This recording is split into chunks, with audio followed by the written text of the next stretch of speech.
Good morning दोस्तों। तो आज हम लोग क्लास 10th की पहली चैप्टर स्टार्ट करने जा रहे हैं जो कि है अपना ऑप्टिक्स। तो आप कहोगे कि ऑप्टिक्स तो है ही नहीं, बिल्कुल ऑप्टिक्स नहीं है, लेकिन आपको रिफ्लेक्शन ऑफ लाइट दिखता होगा। पहला चैप्टर क्या दिखता होगा दोस्तों? Reflection of light. तो ये रिफ्लेक्शन ऑफ लाइट कहीं ना कहीं दोस्तों ये ऑप्टिक्स से ही आया है। कहाँ से आया है? ऑप्टिक्स से आया है। कैसे आया है? ऑप्टिक्स का क्या मतलब है? इन सारी पॉइंट पे हम लोग बात करेंगे, लेकिन पहले अपना चैप्टर को पढ़ने से पहले अपने चैप्टर का थोड़ा महत्व देख लेते हैं कि इसका क्या महत्व है। तो दोस्तों रिफ्लेक्शन ऑफ लाइट काफ़ी इंपॉर्टेंट चैप्टर रहता है। देखिए इसके बाद आप लोग पढ़ेंगे रिफ्रैक्शन ऑफ लाइट। तो दोनों लाइट से ही कंबाइंड है, रिफ्लेक्शन और रिफ्रैक्शन। तो सोचो अगर आप पहला चैप्टर नहीं पढ़ोगे तो ऑब्वियसली सेकेंड चैप्टर में भी आपको प्रॉब्लम आएगी, बिल्कुल। और ये दोनों चैप्टर काफ़ी इंपॉर्टेंट है, जिसका हमें रियल लाइफ में भी इसका इवेंट देखने को मिलता है। जैसे किसी मिरर के सामने हम रहते हैं तो उसका इमेज बनना या फिर आकाश को नीला दिखना, ये सारा कहीं ना कहीं लाइट का ही गेम है। तो ये बहुत इंपॉर्टेंट चैप्टर है। ये बोर्ड के व्यू के हिसाब के साथ साथ कॉम्पिटिटिव एग्जाम में भी आपको काम आता है। तो दोस्तों अब अपने लोग टॉपिक की ओर बढ़ते हैं। तो देखो दोस्तों, ये रिफ्लेक्ट ऑप्टिक्स जो है इसको दो पार्ट में बांटा गया है। ऑप्टिक्स को कितने पार्ट में बांटा गया है? दो पार्ट में।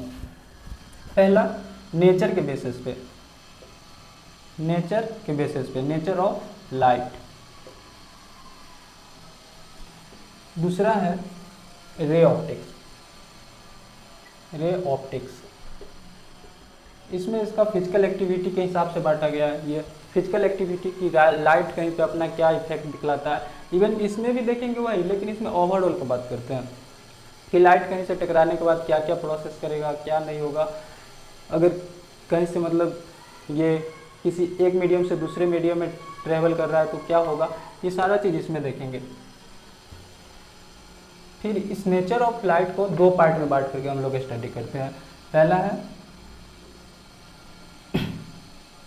वेव ऑप्टिक्स, वेव ऑप्टिक्स या फिर वेव नेचर, नेचर। और दूसरा है अपना पार्टिकल नेचर, पार्टिकल नेचर। ये दोनों नेचर लाइट शो करता है, जो कि आपको क्लास 12 में पढ़ना रहता है। क्लास 9 में थोड़ा बहुत वेव के बारे में पढ़े होंगे। ये वेव नेचर, लाइट जो है वो दोनों नेचर शो करता है, कहीं पार्टिकल नेचर और वेव नेचर, दोनों नेचर शो करता है। तो ये आप दोनों कहाँ पढ़ोगे? क्लास 12 में। तो सोचो, यहाँ से सोचो, लाइट का डबल नेचर हो गया, particle nature as well as wave nature हो गया।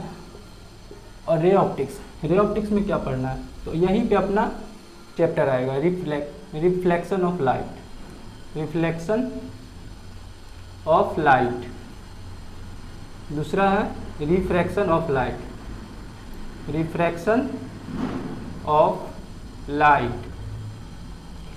फिर है ये dispersion, dispersion, dispersion of light. फिर है इंस्ट्रूमेंट, इंस्ट्रूमेंट। ये चार चीज़ें इसमें पढ़ना है, किसमें? रे ऑप्टिक्स में। तो सोचो अपना टॉपिक कहाँ पे आ रहा है? यहाँ पे, रिफ्लेक्शन ऑफ लाइट जो कि दिया गया है। तो इस टॉपिक में ये अपना है, इस सारी टॉपिक्स में अपना टॉपिक्स कौन सा है? रिफ्लेक्शन ऑफ लाइट है, इसके बारे में पढ़ेंगे। फिर इसके बारे में पढ़ेंगे थोड़ा बहुत। इसके नेक्स्ट टॉपिक जो है रिफ्रैक्शन ऑफ लाइट, जो इस पे है। फिर उसी में हम लोग थोड़ा बहुत डिस्पर्सन के बारे में पढ़ेंगे, थोड़ा बहुत इंस्ट्रूमेंट के बारे में पढ़ेंगे। तो देखो ऑप्टिक्स से अपना कैसे चैप्टर आया पता चल गया। और इसके बाद आप कहीं भी अगर लाइट के ऊपर स्टडी कर रहे हो या फिर लाइट के ऊपर रिसर्च कर रहे हो, तो सारा जो स्टडी कर रहे हो या फिर रिसर्च कर रहे हो किसके अंतर्गत आता है?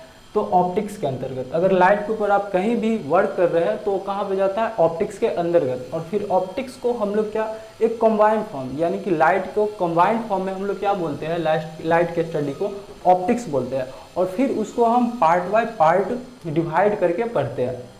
तो ऑप्टिक्स है। कहीं भी आप मतलब वेव पढ़ो या फिर पार्टिकल नेचर पढ़ो या फिर रिफ्लेक्शन, कहीं भी पढ़ो तो किसके अंतर्गत जाएगा? ऑप्टिक्स के अंतर्गत। और फिर इस ऑप्टिक्स को पढ़ने के लिए हम लोग पार्ट बाय पार्ट डिवाइड करना पड़ता है। तो यहाँ तक तो पता चल गया कि अपना ऑप्टिक्स कहाँ से आता है। अपना टॉपिक कहाँ से आता है। अब हम लोग टॉपिक्स के ऊपर बात करते हैं। तो ठीक है दोस्तों, अगर आप ये नोट्स करना चाहते हो तो नोट्स कर लो। तो अब अपने लोग अपने टॉपिक्स पे आ गए। कहाँ आ गए दोस्तों? टॉपिक्स पे आ गए। अब हम लोग अपने टॉपिक्स को आगे बढ़ाते हैं। दोस्तों एक चीज़ यहाँ पे आप नोट कर रहे होंगे कि कहीं भी क्या यूज हो रहा है, लाइट, यानी कि रिफ्लेक्शन ऑफ लाइट हो या रिफ्रैक्शन ऑफ लाइट हो, इस सब में हम लोग किसके ऊपर मतलब स्टडी करेंगे? तो लाइट के ऊपर। किसके ऊपर? लाइट के ऊपर। तो लाइट के बारे में जानना हम लोग को ज़रूरी है कि अगर हम लाइट के ऊपर रिसर्च कर रहे हैं या फिर पढ़ रहे हैं लेकिन पता ही नहीं लाइट क्या है, तो क्या फिर क्या फ़ायदा? सारा मूवी देख लिए और पता ही नहीं चला कौन विलेन है कौन एक्टर है, तो कोई इसका कोई मतलब है नहीं। तो हमें जिस चीज़ के बारे में स्टडी करते हैं उसके बारे में जानना जरूरी रहता है। तो सबसे पहले हम लोग लाइट के बारे में जानते हैं कि लाइट क्या होता है। तो दोस्तों लाइट क्या है? एक प्रकार का इलेक्ट्रोमैग्नेटिक वेव है। क्या दोस्तों? लाइट एक प्रकार का इलेक्ट्रोमैग्नेटिक वेव। अब ये इलेक्ट्रोमैग्नेटिक वेव है तो आप सोच रहे होंगे ये लाइट इलेक्ट्रोमैग्नेटिक वेव है तो दिखता कैसे है? बिल्कुल, तो देखो दोस्तों, ये सपोज करो ये इलेक्ट्रोमैग्नेटिक वेव का पट्टी है, इस पर सारे वेवलेंथ का वेव होगा, सारे वेवलेंथ का वेव होगा। और एक चीज़ आप याद रखो कि कोई वेव होता है उसके पास क्या होता है? वेवलेंथ होता है, राइट। तो सोचो ये वेव पट्टी, इस पर सारे वेवलेंथ का वेव मिलेगा। जैसे 3000 एंगस्ट्रम का वेव मिलेगा, फिर 4000 एंगस्ट्रम का वेव मिलेगा, 5000 एंगस्ट्रम का वेव मिलेगा, फिर 7 मिलेगा, 7000 एंगस्ट्रम का वेव मिलेगा, ऐसी 8 आगे चला जाएगा, ये नीचे चला जाएगा।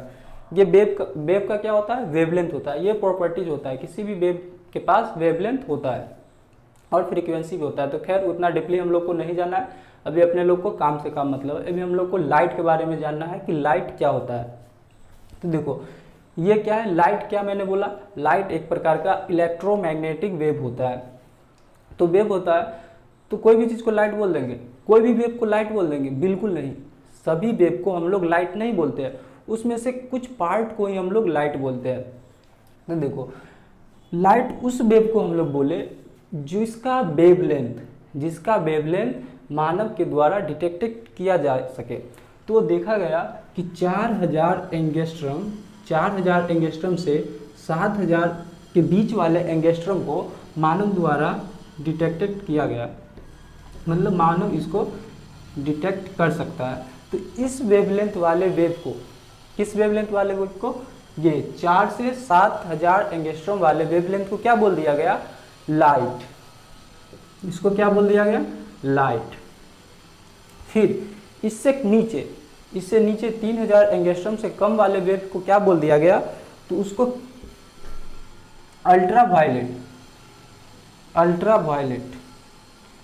अल्ट्रावायलेट वेव के कैटेगरी में डाला गया। और इससे ऊपर वाला को इंफ्रारेड रे आ रहा है। इंफ्रारेड रे जो रिमोट वगैरह में काम होता है वो इसी वेव का इस्तेमाल करते हैं। तो यहाँ से पता चल गया कि दोस्तों अपना क्या है, लाइट क्या है दोस्त? लाइट एक प्रकार का इलेक्ट्रोमैग्नेटिक वेव है। अब इलेक्ट्रोमैग्नेटिक वेव है तो उसका कोई वेवलेंथ होगा, और या फिर सभी वेव को हम लोग लाइट बोल सकते हैं? तो बिल्कुल नहीं। वेव का जो वेवलेंथ होता है, तो वेवलेंथ मतलब 0 से लेकर के तक जा सकता है। तो देखो ये जो वेवलेंथ होता है, लाइट का जो वेवलेंथ होता है, या फिर उस वेवलेंथ वाले को हम लोग लाइट बोले जिसका वेवलेंथ 4000 एंगस्ट्रॉम से 7000 एंगस्ट्रॉम हो और वो मानव के ई द्वारा डिटेक्टेड किया जा सके। तो इसको हम लोग क्या बोल दिए? लाइट। अब देखो लाइट क्या है? Electromagnetic wave. अब सोचो दोस्तों, आपको क्लास 9 में पढ़ाया गया होगा कि वेव का क्या काम होता है। वेव का क्या काम होता है? तो एनर्जी को लेकर के प्रोपेगेट होना, मतलब एनर्जी को वन पॉइंट से दूसरे पॉइंट तक पहुंचाना वेव का काम होता है। या फिर आप मोमेंटम बोल सकते हो कि मोमेंटम को one point two another point तक ये पहुंचाना किसका काम होता है? वेव का काम होता है। तो सोचो लाइट क्या है दोस्तों? एक प्रकार का इलेक्ट्रोमैग्नेटिक वेव है। लाइट क्या है? इलेक्ट्रोमैग्नेटिक वेव है। और वेव का काम क्या है? ये एनर्जी को पहुंचाना। तो लाइट भी कहीं ना कहीं क्या है? एनर्जी का ही फॉर्म है, जो किसके जैसे बिहेव करता है? वेव के जैसे। तो यहाँ से पता चल गया कि वेव क्या, लाइट क्या होता है? लाइट इलेक्ट्रोमैग्नेटिक वेव है, इलेक्ट्रोमैग्नेटिक वेव के जैसे प्रोपेगेट करता है और वो एनर्जी क्या है, एनर्जी फॉर्म है।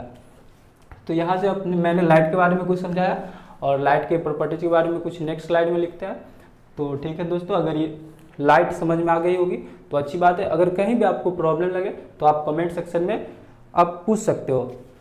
तो ये तो लाइट हमने समझाया कि लाइट क्या होता है। अब लाइट के प्रॉपर्टी को लिखते हैं।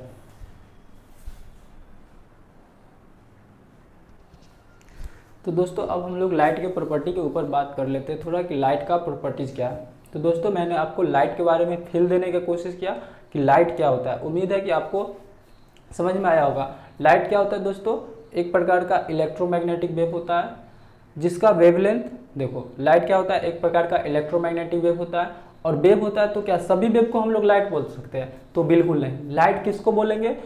तो वेव में से जिस वेव का वेवलेंथ 4000 एंगस्ट्रॉम से 7000 एंगस्ट्रॉम के बीच में हो, उस वेव को हम लोग क्या बोलते हैं? लाइट बोलते हैं। अब देखो वेव का काम क्या है? एनर्जी को प्रोपेगेट करवाना, एक पॉइंट से दूसरे पॉइंट तक लेकर के जाना। तो लाइट भी अपना क्या है? वेव है। लाइट भी अपना क्या है? वेव है। तो वो भी क्या करता होगा? एनर्जी को कैरी करता होगा। तो लाइट भी क्या हो गया? एक प्रकार का फॉर्म ऑफ एनर्जी हो गया। तो अब हम लोग इस पॉइंट सबको लिख देते हैं। लाइट के बारे में पहला देखो डिफिनीशन ही सही। लाइट के बारे में क्या बोल सकते हैं? It is the form of energy which propagate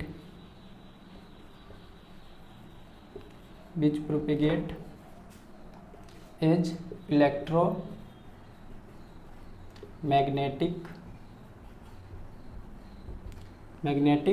wave. और इसका एक ब्रैकेट में एक पॉइंट लिख दे रहे हैं, wave length of light is detected by women E।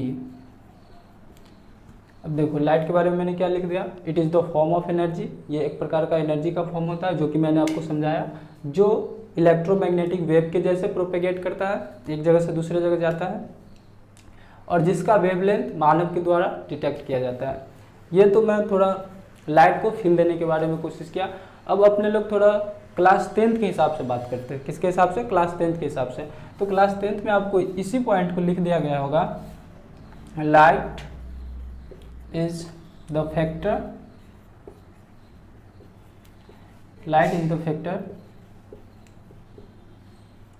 Which help to see any object। Light वह कारक है जिसकी सहायता से हम लोग किसी वस्तु को देख पाते हैं। तो बिल्कुल सही बात है, ये भी अपने आप में सही है। लेकिन ये जो है इसमें कुछ ज़्यादा लाइट के बारे में कुछ ज़्यादा इसमें डिटेल डिस्कशन किया गया है। इसमें आपको लाइट का एक फील दिया गया है, इसके बाद इसको लिखा गया है। और ये मतलब क्लास 10th के हिसाब से ये भी अच्छा है। ये भी अपने आप में क्लास 10th के हिसाब से बहुत अच्छा डिफिनीशन है। तो ये क्लास 10th के हिसाब से मैंने ये लिख दिया और ये लिख दिया। इस पॉइंट को एक बार फिर मैं समझा देता हूँ। लाइट क्या है? एक प्रकार का एनर्जी का फॉर्म है जो इलेक्ट्रोमैग्नेटिक वेव के जैसे प्रोपेगेट करता है, जिसका वेवलेंथ मानव के द्वारा डिटेक्ट किया जाता है, नॉर्मल ह्यूमन बीइंग द्वारा। इसके बाद इसी पॉइंट को क्लास 10th के हिसाब से लिखा गया है, light is the factor which help to see any object. Simply language में लिख दिया गया है। तो ठीक है दोस्तों, ये मैंने लाइट का प्रॉपर्टीज लिखा और प्रॉपर्टीज में लिखता हूँ, इसको पहले आप राइट डाउन कर ले।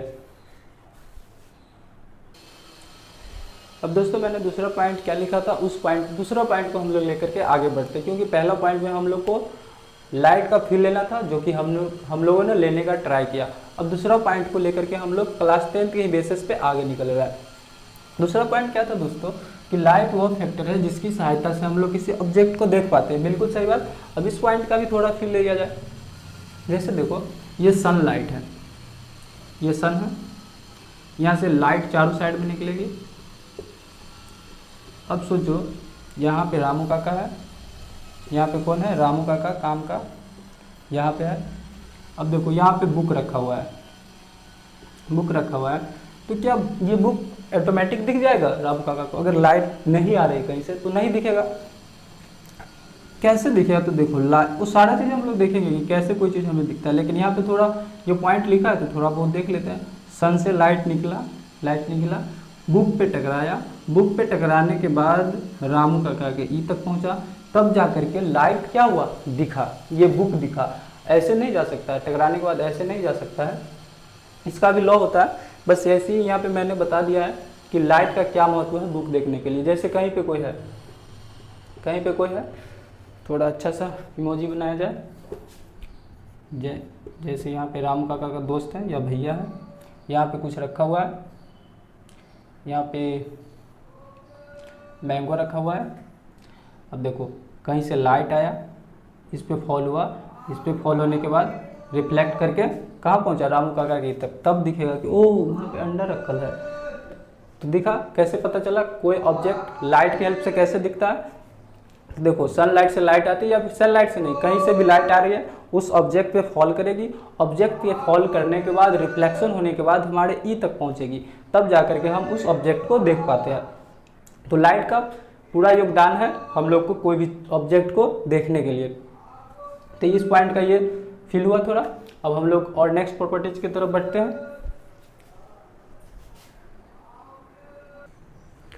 तो दोस्तों अब नेक्स्ट प्रॉपर्टीज को हम लोग तरफ बढ़ रहे हैं, लाइट का नेक्स्ट प्रॉपर्टीज की तरफ। तो दोस्तों नेक्स्ट प्रॉपर्टीज मैंने लिख दिया ताकि कुछ टाइम कुछ ज़्यादा हो गया, वीडियो कुछ ज़्यादा लेंथी हो जाता है, इसलिए मैंने लिख दिया है।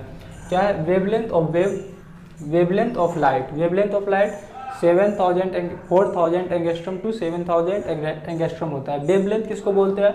तो देखो लाइट इस टाइप से ट्रेवल करता है, इस टाइप से साइनसॉइडल फंक्शन की तरफ ये प्रोपेगेट करता है, जो कि आपको क्लास 12th में अच्छे से बताया जाएगा।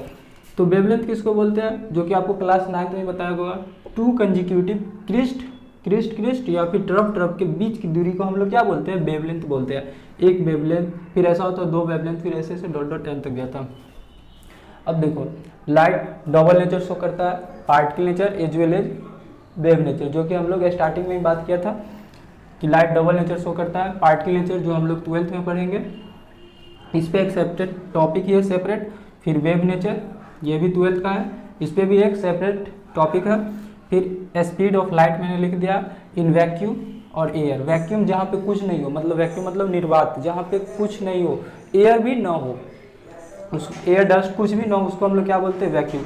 वहाँ पे लाइट का स्पीड होता है 299,79245, यानी कि 2,99,79,245 मीटर पर सेकेंड।